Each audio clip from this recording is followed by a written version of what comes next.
Udaboni malaya. Malaya. Amna shida Kizima, niko malaya na kuemelea na kuvika na kulipia nyumba. Angalia kisu natakata sheri. Sasa kilingare. Na nani? Kilingare. Kizima naenda lakini nakutaka mimi tokea saa leo. Sitaki kushina malaya. Hataki kushina malaya. Zishi yakoze ngaha nilivumilia. Wewe hata kushina moto ushaombesha. Unataka wewe tena maskini. Unataka una barabara ya kuchanika. Inasikia konga muzia nani mangu. Sasa muzia juni wake. Akasuzuguro jamaze kunsuzugura. Ureka arangiye. Okay. Hao kubimbuka. Jengene kubimva. Bitu biwiri. Unataka umfariki. Bro, mimi kama mbara umuti yampaye. Ubu ndawudahwa. Okay. Bro, wewe shauri mara mingi sana wala manuye kenshi. Ubu rero ubu nasanze byo wambwira bro harukuri. Hivi staki A B C D E F na nani? Nani? Bro, nani? Brother. Keki kwa hapa. Keki kwa hapa. Kwa hapa. Sio kwako. Wanani? Sio kwako. Kuvajari. Ona, wewe mwenyewe tulisinye. Muda tumesinye. Wapi sinye umile wapi? Tulisi mpaka kuzoni. Say boy, ude. Jewe nawe tuvugana ibiki? Ibyo nibyo wawe ushishima kunzana makamera je kumaramaza jewe. Nibyo shima. Masinema ni masinema hapana kwangu. Masinema tunachezea huko hapa sasa na huko kwangu mnakuwa Brown sanaishi. Sasa na kwangu mnakuwa kupachezea sinema. Si ulimuoa huyu Brown kwa? Kama nimemuoa ona, mimi nakwambia hivi. Nenda sikutaka kwangu. Mimi nakuwa msinema. Ona mnabebana makamera yenu huko bwana. Akubarizeni. Ulilala wapi? Ni uliko mkazi. Kama uliko mkazi uliraga nani? Mimi kwangu niko na kuvisha na kugabulia. Ona wewe wende. Wende. Ona. Sawa kwa utaratibu wako sasa wende. Acha huyu aende. Ona. Unaamua kuniletea makamera mimi kwa. Mzee baba. Sasa ngesa mwanamke ananidanganya.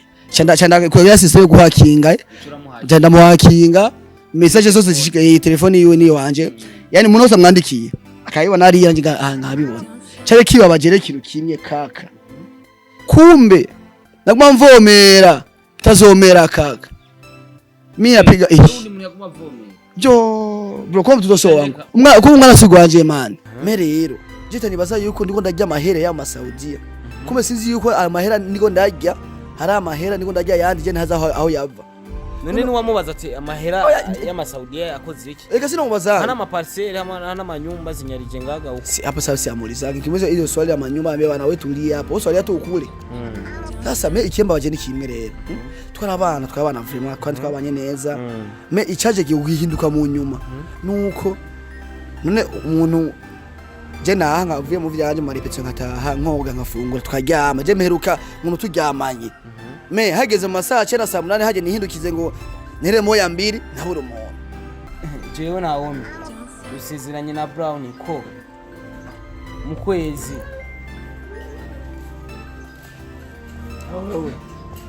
Sasa kuvuga neza mugabungani wewe ntawe uzogushika. Nataka hii karatasi nisaidie usije kunivuruga tena.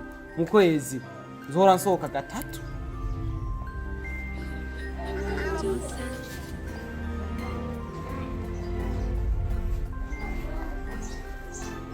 Masinye ngaha Brown. Dusinye. Aho nyene. Nawo. Jese nakumya mashi nawo. Ugize vyiza rero mva rero ukurira hata. Ugize vyiza.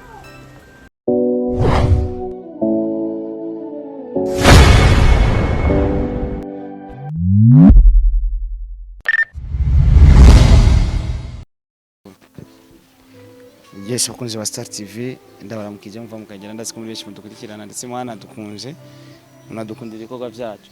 Amazina yanjye ni Starboy The Ship. Right now ndi kumwe na Toto from Star TV. So ni muri tameze neza ariko uko biri kose numva no uvuga uko bimeze ariko bibaza ko tutaza kubimenya. Je murabizi uko jewe Brown. Vipi? kaza. Nasema hayo mzee. Unaoko sawa vile ndile umelala tu. Wala yubusa. Ayubusa. Anaitwa Brown, so kazi. Sio kufresh kaka. Ushakuwa wafu. Kuna naona unafaraka marsha, naona uko fresh. Ashaniamuka. Sivura mtu kamenge. Bro, ushakuwa wafu. Ngoye. Sasa. Kuna. Fresh basi niko sawa. Unaolewa usilete muhaji, unaolewa unakula fresh misosi ya bien. Nakwambia hivi. Ushakufungura neza. Ushakufungura neza. Ukaryama neza mugabo gusa mu buzima bwawe hauna amani. Maisha yako taona amani. Unakula vizuri, unalala vizuri kile maisha yako na amani ndugu yangu. Nakosa amani hayo. Uko wana mzima anaika kama hivi, uko nawaza kesho yake, anawaza maisha. Wewe ucha wibwireke. Hadi kibazo ndugu yangu. Unaolewa unakula fresh, nyama ukila nyama. Naolewa kumbia hivi, nyanza kula nyama, lakini moyo wangu sina amani. Na mahoro ufise kubeba. Kaka, ni virefu ndugu yangu. Sasa mimi niliona apele yako. Sana leo usiku kaka njoo unanipigia mimi nikweni. Kaka unacheka, cheka furahi ndugu yangu. Nipigia simu na labda umepata kadiri. Nipigie sana leo usiku mzee wa kazi. Sawa, cheka ndugu yangu. Wewe unafurahi. Hivi mimi upige zile saa. Nafurahi kusikia wewe unaolewa, unakula fresh dread, naona zinabakia ni dread, naona unavaa vitu vikali. Naona ulipiga kati mtu akamenge sipata. Kaka, tatizo liko wapi sasa? Mimi nakuwa kuona sasa rafiki yangu, najua kila kitu chenye kilitokea hapa. Mimi ndio nilikuwa chef hapa, mimi ndio nilikuwa nasimamia kila kitu. Na unakumbuka wakati tulisinyema makaratasi hapa? Bro, jotazi. Kila sio kijua. Sasa nasikia agiza ndugu yangu. Mimi bimeze gute haba ikibazo gichi. What happened my brother? Bro, je guyanda ku telefone yaje amasaha. Kuko nanzi kufisa ikibazo. Kandi giwe ibibazo ubuzo bwaje bwose. Maisha yangu najua blaze. Kisa naishi hapa hapa nabijua. Unaolewa kabisa. Tia eko jisina ulewa. Acha kutia mbele kuolewa ndugu yangu. Unaolewa kaka. Saka kuolewa ni bahati. Tunakula vya bure hapa manyama. Natoka kule makamenge mavunure vyote bana kuletea. Sisi tunajua kila kitu. Ndugu yangu. Bali tokea nini kwanza? Kuna sanda kukutana niko nacheka. Kumbe sio vitu ya kutufanya tucheke. Bro. Uri mugenzi ngo utevaraje amasaha sasa bayijoro saa 6 ubona yuko ari umunezero nanda ushakira cyane bro shida ndugu yangu shida yani hii nyumba hii shida gani mbona unaenda ubuzureje bwananiye ndugu yangu sasa una shida gani mbona katika manyimbo zote na kuona ni wewe unacheza katika nyimbo za bakina Oreg uratamba mu ndirimbo zose tuguma tukubona sasa umufisi kibazo kimwe bro je vyose ndabikora nzi yuko kaje gasuzuguro ndonka muri ubuzu ndabikora basi nakikurako muga vyanse bro je ndapambana nkatamba ijya no hino abasare bose ndibaza babibona ko je nkora muga ari ikintu kimwe mpambana ndabiko naje ukuntu ihagacira gasanga vyose nkora ha mu buzu bwanje ni futi zero man shida za dia shida kaka kibazo kimeze gute ko naheruka musinyirana yuko azarasuka gatatu mu kwezi uri kimwe cyose twaragisinye kwera ko izo mpapuro ndazifise byose ndabifise biranditse ikibazo kiki tizo gani my brother nambi bro mbona tuko fresh akwa fresh ni sawa tu si mwanaume tu afishinga kawaida ndugu yangu bro nokuri urabizi neza unajua kama wewe tuliongeaka umunsi tusinya tumasezerano tuyagiriye nga wari uhari ndugu yangu unjiro kwa shahidi ule mwanamke turongea kama zarasoka kangaye ku munsi mbo vyibuka kundwi kangaye gatatu alikuwa ni mara 3 ku mwezi yana natoka mara 3 ku wiki yani turongea mara 3 ku mwezi lakini hivi kuvuja musuvye nga uragiye brother umva yeye na weekend agira nta n'umuso sanza agira kila siku ni kutoka tu kiazo ni kutoka tu ngira ngo mvuge ngo kanyemwo ngo vziba ngo njinda ku eske none eske mimi sina neno ndugu yangu umeolewa wewe ukitaka usafi nda kutoa nje na mimi kuangalia kutoka nje ndugu yangu namba kunyamaza naye nahoze burebe ingeze amaza ageze ku nkombe ndugu yangu kwa kina nyamaza sana taarifa sasa mimi tukiraho nyene iyo yakitoka sana leta rasho si sawa brother sikataa lakini hivi sasa nishashindwa nishachoka kula franga za wanaume bro sina neno aje yeye naemea ubani kwe yede gwe taxi vero yakia mimi kuna jemerea kwa sasa hivi ujezo tumanja bike njame nabi imfungure nabi munga jewe agacenda kihe nirasohoka misi yose nje chako wabaje so hicho ndugu yangu hatuachane mko hiyo ni nango brother hivi kaka tunajua ule ni madam yangu narubize ndugu yangu nawe uvuga ngo ndarongo we ntangorane muga n'umugore sivyo ikije kiba kimbabaza gusumba cya bintu byose yankore vyose yakoze niko navumiria kindi cyeje kigeza ahantu rero je mvuga ne apa soze vumiria cyane kuyite kiba kibe kuko wewe vyose rabizi ushitagata mshino tagati yako habibi sinifanya hayi basi nawe kutayaona sha kuruzo yabona yego napata hapa na huko utayaona roba ndugu yangu mimi sina hapa ndugu yangu naje niko na madami nemera genda basi akakiramisa agasoka gaje nkemera nkipo nkaguma ngaha mani kwa jino kandi apatire kaita gasuruware aho kasaburi ngakufone gapate bro ivyo si yakora je ubwanje niko avumiria akatu sasa nishazoea ndio maisha shazoea kuishindana kijereki maisha kuolewa nikushazoea brother sasa hivi ikije kibabaje vyose cica vyose ikintu kikimwe brother mimi neka hapa na madame fresh sasa tini fresh demo kabeba mimba ndugu yangu ndio kamwelesha mimba kati nikasema mdemo sio mzee wa kazi ndugu yangu akabeba mimba nikasema vi madame fresh hivi kupiga mimba asema yeye alikupiga yeye amejitia mimba hajirani sasa kunioma yake yete nipanda euro sasa yeye analipa nyumba kila kitu sasa kulipa nyumba jogo na mugabo kwenye naimea kila kitu acha kusema je ndo mugore rero sasa wose nasikia uliolewa wewe ubu rero vyose akagaye kusoma kikuri bana wenga acha kuchoka bro kufuya kila siku vile maana nimeshachoka sasa kaka kubeba mimba nasema urere iko na mimba hivi sasa hata kuzikura atatulie kwa nta mugabo ndazo soka kandi afisinda kumbe rero namutumye kugenda mama yangu nuruda nikavumilia ndugu yangu sameza natoka hapa akaza sasa acha mimi nipambane basi hivi mtoto angalie mdogo azitoka nje tena acha nipambane sasa tutafuta hata nguo za mtoto bro nikaenda Kongo pambana pale pambana na ulipata franga ya kwenda Kongo mali kulipia lakini tunajua wote wanakulipia sawa ulikaenda Kongo sawa blaza winyisho sawa nishaelewa uko na ya moto mbare tiku zako sasa kama tiku je nagwa magenga unaona kuma sia ujama wewe nilikukonsia cha kuolewa ngwa usikie ole bisanga biasho sasa nikuita hapa ajo none uje kungora mu nkovu okay niambie bikaendeka uje kungora mu nkovu hapana ukaenda Kongo sema mbele acha nikuvuta sasa kushiba kusuja ukaenda Kongo kama Brown brother je guhamagara ngaha nagombwe kwera wenda umanura pa kungora mu nkovu man mugore wo muntu mugore wonye warabimenyereye pa ilikuwa ni savile ondire ni tize ya usubuhi sasa shachoka ndugu yangu kuna saa Kongo kupambana kule na maisha nikapata hela udogo namtumia mama yake anakisha utafanya mama yake anazotuma nguo za mtoto sisi narudia nikasema demo kurudia hapa tukaelewana pia kanambia je unabihevyo leo tuishi tulie mtoto sema sawa ushatia mimba unasema sawa ningasema yesha kwa madami sawa kaka mzee baba sasa ningesema mwanamke ananidanganya chanda kwa yasi sio kuhakinga chanda muhakinga message zose zishike telefoni yiwe ni wanje yani munosa mwandikiye akayiwa nari yanje nkabibona cyane kiba bagere kintu kimwe kaka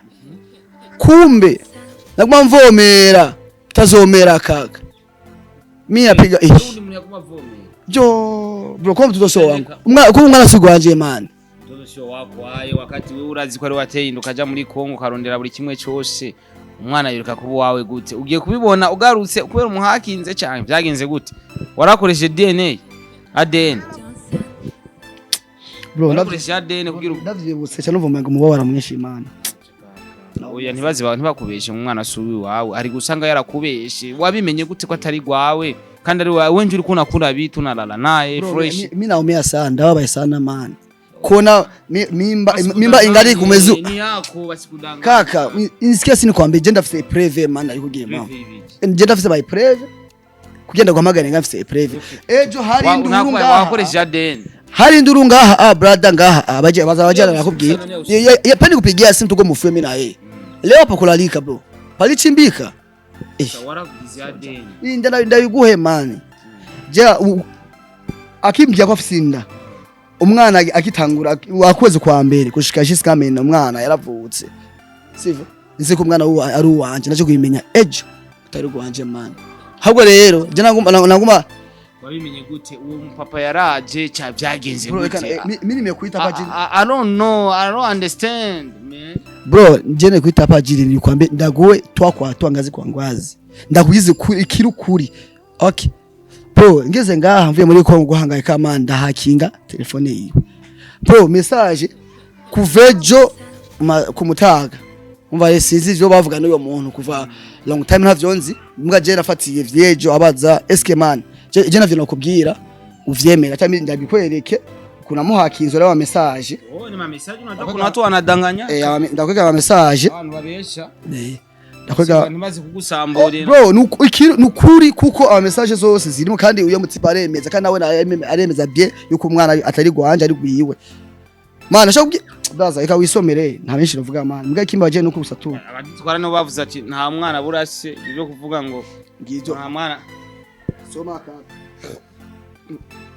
ndafise urusha ndabivuge nyene muri kamera bro ni kweta pa jibi sene usome bien kuko je narusha narambiwe mayangu sheri aha yarandise uyu bibi yako uyu bibi yako mwenye amekuoa wewe hapa bibi yangu bibi wa wengine wewe soma tu ni mbona mchangia na wengine sio ndio unalala na mzigo sio zamani kwa mchangia na wengine kinavumilia bali visa hivi sasa hauna hela wewe kwa maskini sasa leo umba leo umukene niomba gani yani sati umugore wawe ari umugabo wawe umugore wabandi basi umugabo wawe umva je no mugore suri olewa yani sati bite sheri niwe yandikira turayi nimero yandikiye ko ari gwa ayisisizo wawe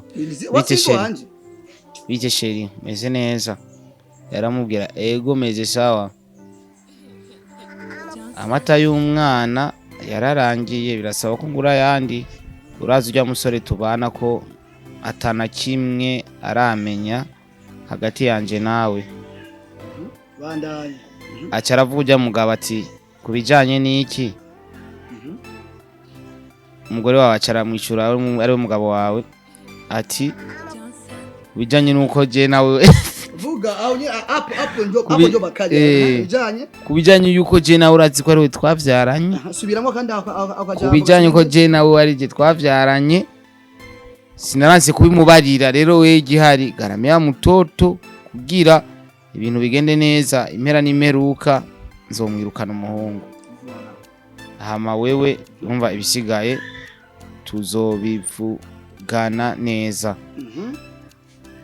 garamya mutoto none eski ushaka umva ukajambo ko duvuze naho eski kaka sasa kaka chapa bro tiasa pata ushire apari wao rero wewe bibi yako usikie message kama hiyo ona ikaa hapo kwa mtoto wako mtoto sio wako brother unaona ishi maisha ya mzuri unakula vitu anapika mwenye alitia mimba pana natia atangi mitahe aruwa soma buri kimwe cyose maziwa sasa unauzia maziwa mtoto basi ama ni manguo tu limupatia mtoto bro na tulo tumiambia 300 nikampatia yaka anajasi mtoto anakula fresh akina shangaa sasa kumbe itakuwa ni ile ya kuchangiwa na mali ile 200 sio mpaka ile 200 hapa nikipata kizile ndogo sawa sana uwezo wangu niko namuonesha yaka pole sana lakini kitu cha inaweza nikakushauri mzee uko katika hali mbaya sana bro bila baba jeno kuri binaumiza brother nyumva mbabaye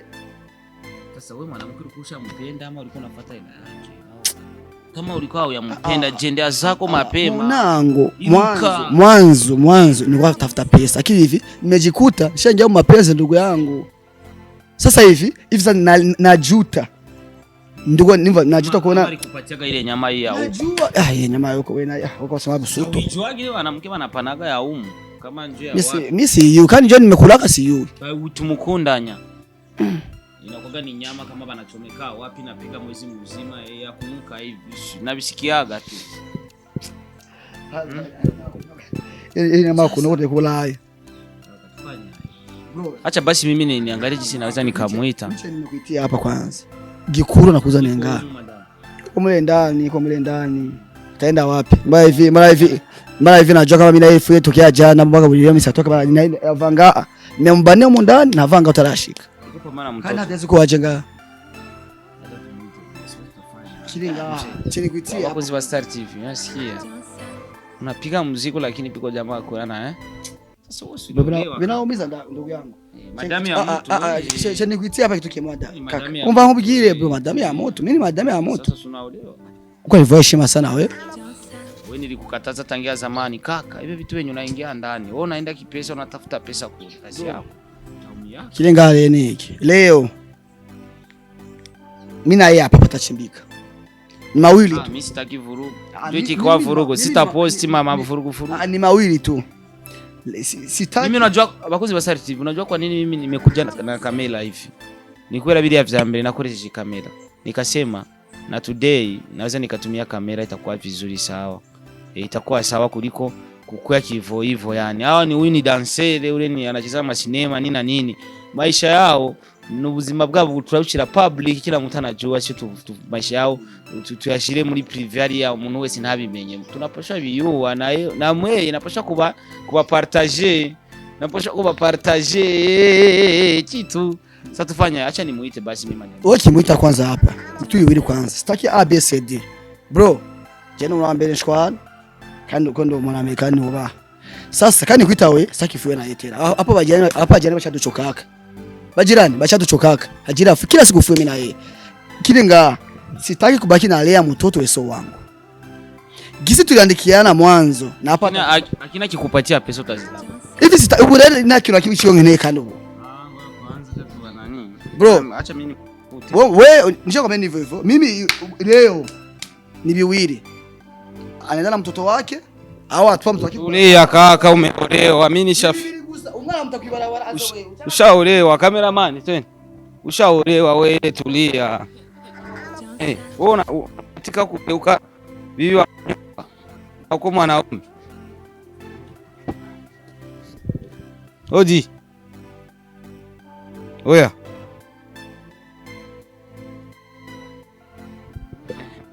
Haili dosha. Niache. Nako sawa. Sasa unanileta kamera tena. Mimi nanileta kamera tena. Una bebe felicitation. Una kabebeka mzuri. Hakuna mabebe na mnanikujana makamera.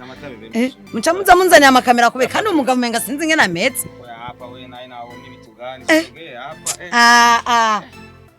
Brown injari muzezi mangu. Anapaswa muzia sasa mtoto wapi? Bwana mnito. Wewe unakuja unaniletea makameraman wewe sibiri kuishaisha. Na cha usazi wa hivi. Acha kwanza subiri. Acha kwanza. Acha kwanza. Niache nini? Fanya kwa kamera. Na hivyo fikana niletea kamera. Ngojuu. Ni pisi. Mtoto afanani na Brown. Afanani jani. Naona kwa sio Brown ya. Aha. Vipi sasa? Afanani na nani? Uko sawa. Fresh. Naona afanani na Brown. Safanani na nani? Kama ulimchiti kimya kimya. Mana pisi uko ndobe ari kuiti. Nakuwa tu kuwaona. Ndobe ari kuitia. Bravo. Na wewe lipoge uzitoka kabisa. Lidosha zeeka. Yaani unakuja kutuchunguza. Unakuja kunichunguza. Yaani unakuja kunichunguza sio njuri muita mu makamera. Sio njuri ita makamera uliyaita nini? Sasa utakiba vurugu. Yaani ulibaita ile baje kunichunguza kwangu. Hautaki vurugu na mimi. Unataka vurugu na nani sasa? Wajirani wa kulala. Na alisa kivurugu. Kisha ipende njoo hivyo. Sasa kani muita huyu? Nije nimemuita huyu. Sitaki kitu ya vurugu mimi na wewe. None jewe nimvuga. Ona buri kimwe cyose urabizi uko kimeze. None kibaye rero umva bibaye umuti. Kandi avuga ati umugabo arinda kaje. Sawa? Arinda kaje umugabo arinda kaje. Bijya rero nimba byashitse bibona uko nyene none nkoriki. Byarabaye none nkoriki. Ungana unamwemelea, ungana unamwemelea. Sasa angalia kwanza stira, au muone kisa anapendeza. Anapendeza, unapendeza hela yangu. Sasa jeki chali kinga, bali niita sana ni usiku. Si huyu hapa alikuwa ananiambia mimi. Yaani nje anakuita na nje unakuja na makamera. Sengo ambie kwanza. Sasa unasema unamwemelea kila kitu. Mimi nje nimekuita hapa. Sitaki A au B. Sawa. Nisemeni kabisa. Sitaki A au B. Sivyo?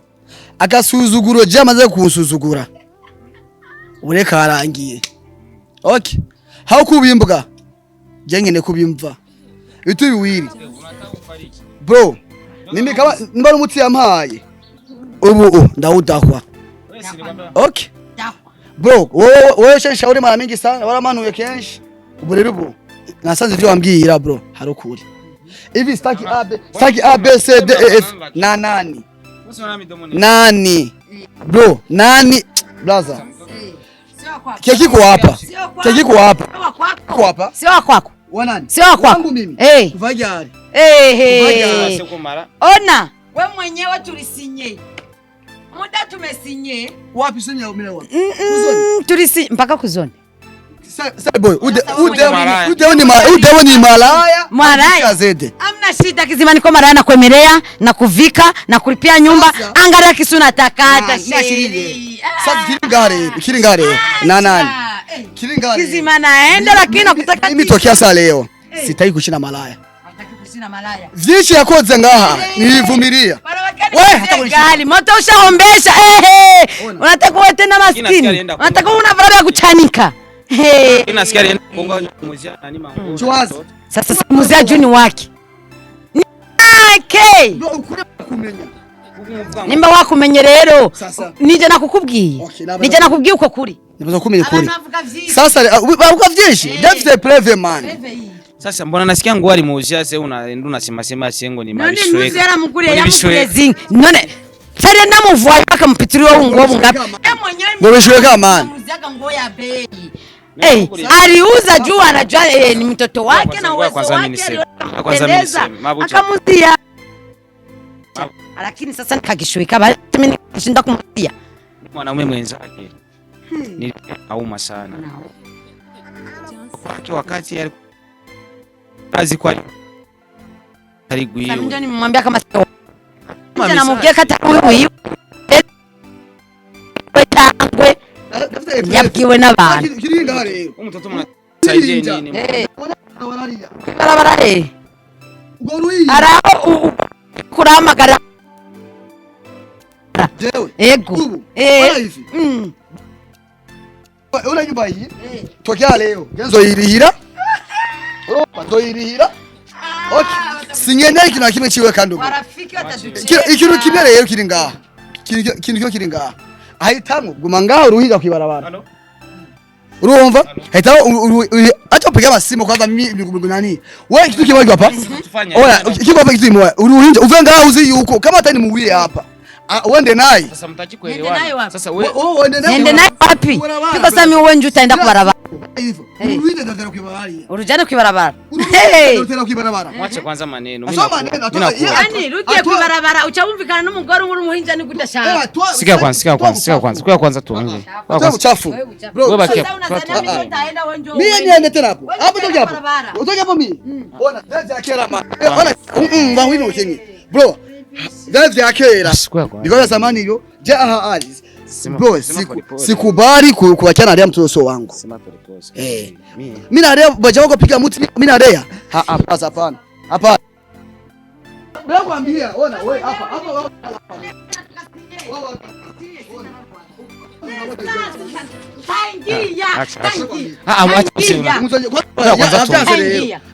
Umugabo umugore umutima rero urena udashwa unamuze na udakwa ona hapa kwani kwambie basi ndani ingia kwanza sikia kwambie mama haja injira wewe shasikia ma historia sana umazifusha kwa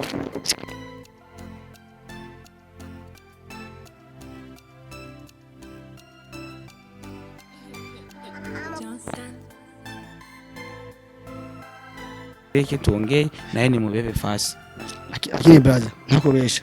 Umuti nariye. Leo vraiment nishaida naanza kuidao. Ila sivyo. Una leo hapo mnana pata chimbika. Hata ingia mwa.